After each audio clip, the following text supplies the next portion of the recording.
മാന്യമിത്രങ്ങളെ നമസ്കാരം. കുറവ സമുദായത്തിൻ്റെ ചരിത്രത്തെ കുറിച്ച് പ്രതിപാദിക്കുമ്പോൾ ഏറ്റവും പ്രാധാന്യമേറിയ വിഷയമെന്ന് പറയുന്നത് അവരുടെ പ്രകൃതി ആരാധനാ സമ്പ്രദായമാണ്.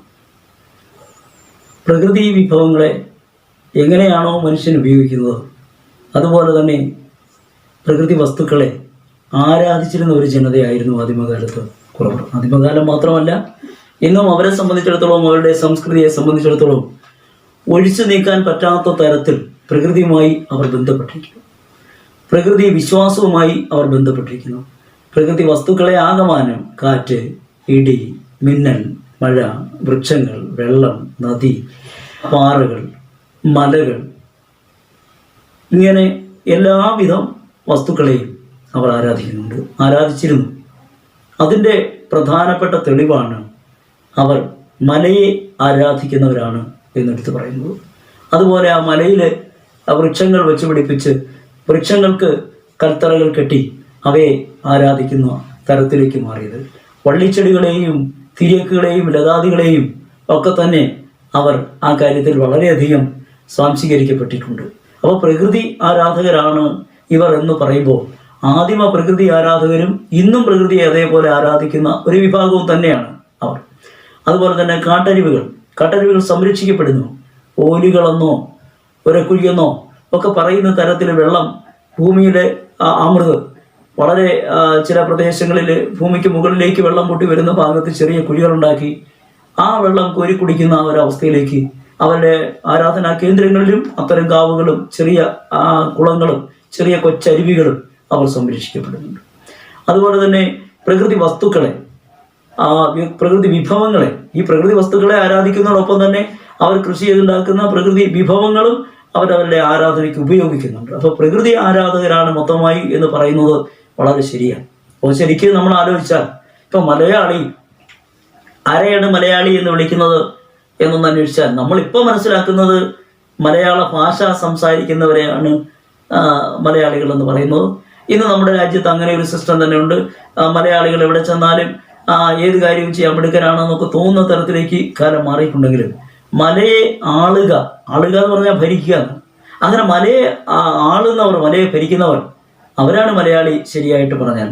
അപ്പോൾ ദീർഘകാലത്തെ പരിചയം എടുത്ത് പരിശോധിക്കുമ്പോൾ 600 വർഷം മാത്രമുള്ള മലയാള ഭാഷയാണ് മലയാളി എന്ന്, മലയാള ഭാഷ സംസാരിക്കുന്നതുകൊണ്ടാണ് നമ്മൾ മലയാളികളായത് എന്ന് പറയുന്നതിനേക്കാൾ നല്ലത് മലയെ ഭരിക്കുന്ന മല 999 വിശ്വാസ സംസ്കാരം ഈ നാട്ടിൽ മാത്രമായിട്ടുണ്ട്. അപ്പോൾ അതിനെ ആരാധിക്കുന്നവരാണ് മലയാളി എന്ന് പറഞ്ഞാൽ ഇതിലേതാണ് ശരി എന്ന് നമുക്കിപ്പോൾ ഒരു ബുദ്ധിമുട്ടുണ്ടാകും. എന്തായാലും ഞാൻ അത്തരമൊരു പരസ്പരം ചർച്ചയിലേക്ക് കടക്കുന്നില്ല. നമ്മൾ മനസ്സിലാക്കാൻ പറഞ്ഞെന്ന് മാത്രമേ ഉള്ളൂ. എന്തായാലും ഈ പ്രകൃതി വസ്തുക്കളെ ആരാധിക്കുക അവരുടെ ജീവിതത്തിന്റെ എല്ലാ തുറകളിലും, എല്ലാ മേഖലകളിലും അവിടെ നിന്നാണ് പിന്നെ ഇങ്ങോട്ട് ആരാധനാ സമ്പ്രദായം മാറുകയും അതുപോലെ തന്നെ പ്രത്യേക ഇനം വൃക്ഷങ്ങളെ ആരാധിക്കും. അപ്പോൾ കുറവരെ സംബന്ധിച്ചിടത്തോളം അവരുടെ പഴയ പ്രാചീന മരനിറകളിൽ പോയിട്ടുള്ളവർക്കറിയാം അവിടെ പന അടയാളമായി നിർത്തിയിരിക്കുന്നു. അപ്പം കൃത്യമായി കായ്ഫലമുള്ള പന തന്നെയാണ് അവർ സ്വീകരിച്ചിരിക്കുന്നത്, കരിപ്പന. അപ്പൊ അങ്ങനെ ഉള്ള ഒരു സിസ്റ്റത്തിലേക്കാണ് അവരതിനെ കൊണ്ടുവരുന്നത്. കുറവ രാജാക്കന്മാരുടെ വിഷയമായി പഠിക്കുമ്പോൾ അന്ന് ഞാൻ മനസ്സിലാക്കിയത് കുറവ രാജാക്കന്മാരുടെ കൊടി അടയാളമായി, നീല നിറമായിരുന്നു അവരുടെ കൊടിക്ക്, ആ കൊടി അടയാളമായി പന അടയാളം ഉണ്ടായിരുന്നു എന്നാണ് ഞാൻ മനസ്സിലാക്കിയിട്ടുള്ളത്. അപ്പൊ കുറവ രാജാക്കന്മാർ പനയെ ആരാധിച്ചിരുന്നു. ആ പന എന്ന് പറയുന്നത് ഇന്ന് നമ്മൾ കാണുന്ന സാധാരണ ആനയ്ക്ക് വെട്ടി കൊടുക്കുന്ന ആ പനയല്ല, എഴുത്തോലയ്ക്ക് വേണ്ടി ഉപയോഗിക്കുന്ന പന തന്നെയാണ്, അതുപോലുള്ള പനകളാണ്. അപ്പൊ ആ പനയെ അവർ ആരാധിച്ചിരുന്നു. അവരുടെ ആരാധനാ കേന്ദ്രങ്ങളിൽ അത്തരം പനകൾ നട്ടിരുന്നു. ഇന്നും ചില കാവുകളൊക്കെ കൈയേറിയിട്ട് ചില ആളുകൾ ഗാംഭീര്യത്തോടെ സംസാരിച്ചാൽ നമുക്ക് കൃത്യമായ അടയാളം പറഞ്ഞു കൊടുക്കാം. എന്താ നോക്ക്, നിങ്ങളുടെ ആരാധനാ കേന്ദ്രത്തിൽ നിങ്ങൾ വയ്ക്കുന്ന വൃക്ഷങ്ങൾ കൂവളങ്ങളോ അല്ലെ അതുപോലുള്ള മറ്റു വൃക്ഷങ്ങളോ അല്ല, മറിച്ച് ഇതായി നിൽക്കുന്ന പന ഞങ്ങളുടെ അടയാളമാണ് എന്ന് പറയാൻ നമ്മുടെ പൂർവികർ പറഞ്ഞ് പ്രചരിപ്പിച്ചത് നമ്മൾ പഠിക്കാതിരുന്നതും ഇന്നത്തെ ആളുകൾക്ക് അറിയാതെ പോയതും കൊണ്ട് നമ്മൾ ആ പനയെ പറ്റി സംസാരിക്കാറില്ല. പക്ഷെ ഇന്ന് എൻ്റെ ശ്രദ്ധയിൽ ധാരാളം പനകളുള്ള ആരാധനാ കേന്ദ്രങ്ങൾ കണ്ടിട്ടുണ്ട്. ചില സ്ഥലങ്ങളിൽ ഞാൻ കണ്ട പനകൾ പിന്നീട് അവർ വെട്ടി നശിപ്പിച്ചിട്ടുണ്ട്, ചിലത് നഷ്ടപ്പെട്ടു പോയിട്ടുണ്ട്. എങ്കിൽ പോലും ആ പന നമ്മുടെ കുറവ രാജാക്കന്മാരുടെ കൊടിയടയാളമായിരുന്നു എന്ന് സംഘകാലകൃതികൾ പോലെയുള്ള ചരിത്ര രേഖകളിൽ വ്യക്തമായി പറയുന്നുണ്ട്. അപ്പം അതുകൊണ്ടാണ് ഞാൻ പറഞ്ഞത് ഇത്തരം ആരാധനാ കേന്ദ്രങ്ങളിൽ വൃക്ഷങ്ങളെ അവർ ആരാധിച്ചിരുന്നു. ഇപ്പോൾ അരയാലിനെ പറ്റി പറയുമ്പോൾ ഏതാണ്ട് പ്രാചീന കാലം മുതൽ ആരാധനയ്ക്ക് ഉപയോഗിച്ചിരുന്ന വൃക്ഷമാണ്. അതൊരിക്കലും ഹിന്ദുമതത്തിൻ്റെ ചിഹ്നമായി കണക്കാക്കിയിരുന്നുമില്ല. മഹാനായ ശ്രീബുദ്ധന് ബോധോദയം ലഭിക്കുന്നതുമായി ബന്ധപ്പെട്ടാണ് അരയാലിന് പ്രാധാന്യം വരുന്നത്. അതിനു മുമ്പ് തന്നെ പ്രകൃതി ആരാധനയിൽ കൃത്യമായി അരയാലിനെ ആരാധിച്ചിരുന്ന ഒരു വിഭാഗം ഈ കുറവ സമുദായത്തിൽപ്പെട്ടവർ തന്നെയായിരുന്നു. അതുകൊണ്ട് തന്നെയാണ് ശ്രീബുദ്ധനെ പോലുള്ള ആളുകൾ ഇതിനെ ഏറ്റെടുക്കാൻ തയ്യാറായത്. അത് കഴിഞ്ഞ് ആര്യന്മാരുടെ വരവോടുകൂടിയാണ് പിന്നീട് അരയാലിന് ഹിന്ദുമതവുമായി പ്രധാനപ്പെട്ട ഒരു പ്രാധാന്യം ഉണ്ടാകുന്നത്. ഹിന്ദുമതത്തിലെ ഗ്രന്ഥങ്ങളിൽ ഒന്നും തന്നെ അരയാലിനെ പ്രതിപാദിച്ച് ഒന്നും പറയുന്നില്ല. അപ്പോൾ അവിടെ ഒന്നും മുന്നോട്ട് ഞാൻ പോകുന്നില്ല. മറിച്ച് നമ്മളെ സംബന്ധിച്ചിടത്തോളം, കുറവരുടെ സംബന്ധിച്ചിടത്തോളം പന എന്നത് ദീർഘായുസുള്ള വൃക്ഷമാണ്. അരയാലിനെ പോലെ അരയാലും 500 1000 വർഷം ജീവിച്ചിരിക്കുന്ന വൃക്ഷമാണ്. അതുപോലെ തന്നെ പനയും 500 മുതൽ 1000 വർഷം വരെ ജീവിച്ചിരിക്കുന്ന വൃക്ഷമാണ്. അതുകൊണ്ടാണ് ആ വൃക്ഷത്തെ എന്ന് പറഞ്ഞാൽ ആ മനുഷ്യൻ്റെ 10-15 തലമുറയോളം ഈ വൃക്ഷം നിലനിൽക്കും. അതാണ് പ്രധാനമായും ഈ വൃക്ഷത്തെ അവർ ആരാധിക്കുന്നതിന് വേണ്ടി തിരഞ്ഞെടുത്തത്. അതുപോലെ തന്നെ ആ വൃക്ഷത്തിൻ്റെ പ്രത്യേകതകൾ അവർ ആ തരത്തിൽ കണ്ടിരുന്നു. പിന്നെ കുറവരെ സംബന്ധിച്ചിടത്തോളം അവരുടെ കാവുകളിൽ അവർ മറ്റ് ദേശങ്ങളിൽ വേങ്ങമരം ഉപയോഗിച്ചിരുന്നു. മുള്ളില്ലാത്ത വേങ്ങ. 2 തരം വേങ്ങകളുണ്ട്. അതിൽ മുള്ളില്ലാത്ത വേങ്ങയാണ് പ്രധാനമായും ഉപയോഗിച്ചിരുന്നത്. സംഘകാലകൃതികളിൽ വേങ്ങയെ പറ്റി പ്രതിപാദിക്കുന്നുണ്ട്. എന്നതുപോലെ തന്നെ ആ മരുത് എന്ന് പറയുന്ന വൃക്ഷം നമ്മുടെ കേരളത്തിലെ പ്രധാനപ്പെട്ട നമ്മുടെ കുറവരുടെ പല ആരാധനാ കേന്ദ്രങ്ങളിലും മലനിരകളിലും കാവുകളിലും ഒക്കെ തന്നെ മരുത് മരത്തിന് പ്രാധാന്യമുണ്ട്. അതിൽ മണിമരുതിയുടെ ഇനത്തിൽപ്പെട്ട മരുതാണ് ഉപയോഗിച്ചു വരുന്നത്. ഈ പോരുവഴി പെരുവരുത്തി മല പോലുള്ള മലനിരകളിൽ പണ്ടുകാലത്ത് കൊടി കെട്ടിയിരുന്നത് തന്നെ വൃക്ഷങ്ങളിലായിരുന്നു. പ്രധാനമായും ഇന്നത്തെ നടയ്ക്ക് പിറകിലായി വലിയൊരു മരുതുമരം ഉണ്ടായിരുന്നു. ആ മരുതുമരത്തിൻ്റെ ശിഖരത്തിലാണ് അന്ന് കാലത്ത് അലക്കുടയുമായി ബന്ധപ്പെട്ട് കൊടിയേറ്റ് നടത്തിയിരുന്നത്. മറിച്ച് ഇന്ന് അത്തരം സംഭവങ്ങളൊക്കെ മാറി ഏതാണ്ട് ആര്യ സംസ്കാരത്തിൻ്റെ ചിന്തകളിലേക്ക് അത്തരം മലനിരകൾ കൊടി ഏറ്റവും ഉത്സവം തന്നെ മാറിയിരിക്കുകയാണ്. അത്തരം മാറ്റങ്ങളെ പറ്റിയൊക്കെ നമ്മുടെ ആ പ്രദേശത്ത് താമസിക്കുന്ന അല്ലെ അതുമായി ബന്ധപ്പെടുന്ന നമ്മുടെ സമുദായത്തിലെ അംഗങ്ങൾ അത് ശ്രദ്ധിക്കുന്നുണ്ടോ എന്നെനിക്കറിഞ്ഞുകൂടാ. ധാരാളം വിഷയങ്ങൾ ആ പ്രദേശവുമായി ബന്ധപ്പെട്ട് നമ്മുടെ സംസ്കൃതി ഈറ്റില്ലമാണത്.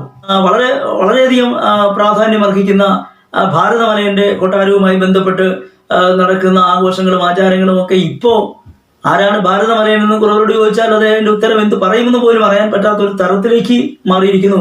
നമ്മുടെ മലകളിൽ, നമ്മുടെ കാവുകളിൽ അവരുപയോഗിച്ചിരുന്ന വൃക്ഷങ്ങളെ ആരാധിക്കുന്നത്, വൃക്ഷങ്ങൾ അവരുടേതാണ്, ആ വൃക്ഷം അവരുടേതാണ് എന്ന് തന്നെ പറയാൻ പറ്റുന്ന പാകത്തിലേക്ക് അവർ മാറ്റിയെടുത്തു എന്നുള്ളതാണ് സത്യം. അപ്പോൾ വൃക്ഷങ്ങളെ ആരാധിച്ചിരുന്നു എന്ന് പറയുന്നതിന് ഇനി പുതിയ എവിഡൻസ് ഒന്നും അന്വേഷിച്ച് പോകേണ്ട കാര്യമില്ല. വൃക്ഷങ്ങളെ ആരാധിച്ചിരുന്നു, അതിന് തറകെട്ടിയിരുന്നു. എന്നാൽ ഇന്ന് ഈ പറയുന്ന ആരാധനാ കേന്ദ്രം ഉൾപ്പെടെ കൂവളം കൊണ്ട് പിടിപ്പിച്ച് തറകെട്ടി സംരക്ഷിച്ച് വരുന്നുണ്ട്. ആ കൂവളം എന്തിൻ്റെ പ്രതീകമാണ് എന്നത് അന്വേഷണ കുതികളായ എൻ്റെ സഹോദരൻ അന്വേഷിക്കണം.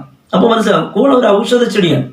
ആ ഔഷധ ചെടിയിൽ നിന്ന് പിന്നീട് ആര്യ സംസ്കാരത്തിൻ്റെ വരവോടുകൂടി അതിനൊക്കെ ദൈവിക അംശം കലർത്തി ആ ദൈവവുമായി ബന്ധപ്പെട്ട ചില പ്രത്യേക ദേവതകളുമായി ബന്ധപ്പെടുത്തി അതിനെ പരാമർശിക്കപ്പെട്ടു എന്നതാണ്. അത് പിന്നെ അടുത്തൊരു കാര്യത്തിൽ ഞാൻ വീണ്ടും ഉള്ള ഒരു എപ്പിസോഡിൽ ഞാൻ പറഞ്ഞോളാം. എന്തായാലും ഈ വൃക്ഷാരാധന നമ്മുടെ സമൂഹത്തിൻ്റെ ഇടയിൽ ഉണ്ടായിരുന്നു.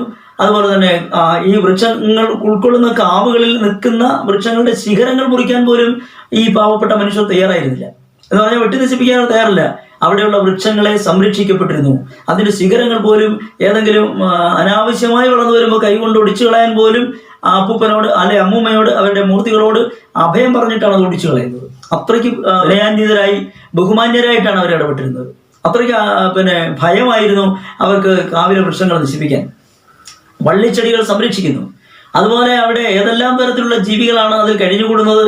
എലിയും പാമ്പും മരപ്പെട്ടിയും പറയേണ്ട എല്ലാത്തരം ജീവികളും ചിത്രശലഭങ്ങളും പക്ഷമൃഗാദികളും എല്ലാം അവിടെ ഉണ്ട്. അവരെല്ലാവരെയും സംരക്ഷിക്കുകയാണ്. ആ കാവിൽ കഴിയുന്ന ഒന്നിനെയും അവർ ഉപദ്രവിക്കില്ല. അങ്ങനെ ഒരു മനുഷ്യ സ്നേഹമെന്ന വാക്കിൻ്റെ അർത്ഥം എന്താണെന്ന് ഇന്നും അവരുടെ കാവുകളിൽ പോയ വിൽപ്പത്തിയോടെ നമുക്ക് മനസ്സിലാക്കാൻ പറ്റും. അപ്പം അത്തരം പ്രകൃതി സ്നേഹികളായ മനുഷ്യർ പ്രകൃതി വസ്തുക്കളെ, പ്രകൃതി ജീവജാലങ്ങളെ, പ്രകൃതിയെ, അതുപോലെ തന്നെ തിരക്കുകളെ ഒക്കെ തന്നെ മനസ്സിന് അറിഞ്ഞ് സ്നേഹിക്കുന്ന ഒരു വിഭാഗമായി, സ്നേഹത്തിന്റെ അർത്ഥം വ്യക്തമായി മനസ്സിലാക്കുന്നതിന് ആയിരത്താണ്ടുകൾക്കപ്പുറത്ത് ഈ ബൈബിളോ അല്ലെങ്കിൽ ഖുറാനോ ഒക്കെ പറയുന്ന സ്നേഹത്തിനൊക്കെ എത്രയോ കാലങ്ങൾക്ക് മുമ്പ് സ്നേഹം എന്താണെന്ന് നമ്മളെ കാണിച്ചെന്ന പ്രകൃതി സ്നേഹികളാണ്. അതാണ് ഞാൻ എടുത്തു പറയുന്നത്. സ്നേഹത്തെ പറ്റി കബീർദാസ് ഒക്കെ പറയുന്നതിനേക്കാൾ മുമ്പേ സ്നേഹം എന്താണെന്ന് ബോധ്യപ്പെടുത്തിയ മനുഷ്യർ അത് നമുക്ക് പ്രദാനം ചെയ്തവരാണ്, ഒരു ലോകത്ത് പ്രദാനം ചെയ്ത് കൊടുത്തവരാണ്. അപ്പൊ അതുകൊണ്ടാണ് ഞാൻ പറഞ്ഞത് അവർ പരിസ്ഥിതിവാദികളാണ്, പരിസ്ഥിതിയെ സ്നേഹിക്കുന്നവരാണ്. ഇന്നത്തെ പരിസ്ഥിതിവാദികളെ പോലെ ഇല്ല. നമ്മൾ കേട്ടിട്ടുണ്ട് ചില പരിസ്ഥിതിവാദികളെ പോലെ സൂചികാഗ്ര വനങ്ങളിൽ കാണുന്ന സിംഹവാലം കുരങ്ങുകളുടെ നഷ്ടം സഹിക്കാതെ വയ്യാതെ കേണ ഒരു സമൂഹമുണ്ട്. അത് സിംഹവാലം കുരങ്ങിന്റെ നഷ്ടമാണ് അവരുടെ പ്രശ്നം. അതുപോലെ തന്നെ ഇവിടെ കണ്ടൽക്കാടുകളെ പറ്റി കരയുന്നവർ. മറിച്ച് നമ്മൾ മനസ്സിലാക്കേണ്ടത് സാമൂഹികമായി എല്ലാവിധ സംവിധാനങ്ങളെയും, വൃക്ഷങ്ങളെയും, പക്ഷികളെയും, മനുഷ്യനെയും, മൃഗങ്ങളെയും, ചെറിയ ഉരകങ്ങളെയും ഉൾപ്പെടെ സ്നേഹിച്ചിരുന്ന ഒരു സമൂഹത്തിന്റെ പാരിസ്ഥിതികതയെ പറ്റിയാണ് ഞാൻ പറഞ്ഞു വരുന്നത്. അതുകൊണ്ടാണ് അവർ പരിസ്ഥിതി സ്നേഹികളാണ്, ലോകത്തിലെ ആദ്യത്തെ പരിസ്ഥിതിവാദികളാണ് എന്ന് പറയുന്നത്. കൂടുതൽ സമയം അതിക്രമിച്ചിരിക്കുന്നുവെന്ന് മനസ്സിലാക്കുന്നു. അടുത്ത എപ്പിസോഡിൽ വീണ്ടും കാണുമ്പോൾ ഏവർക്കും വണക്കം.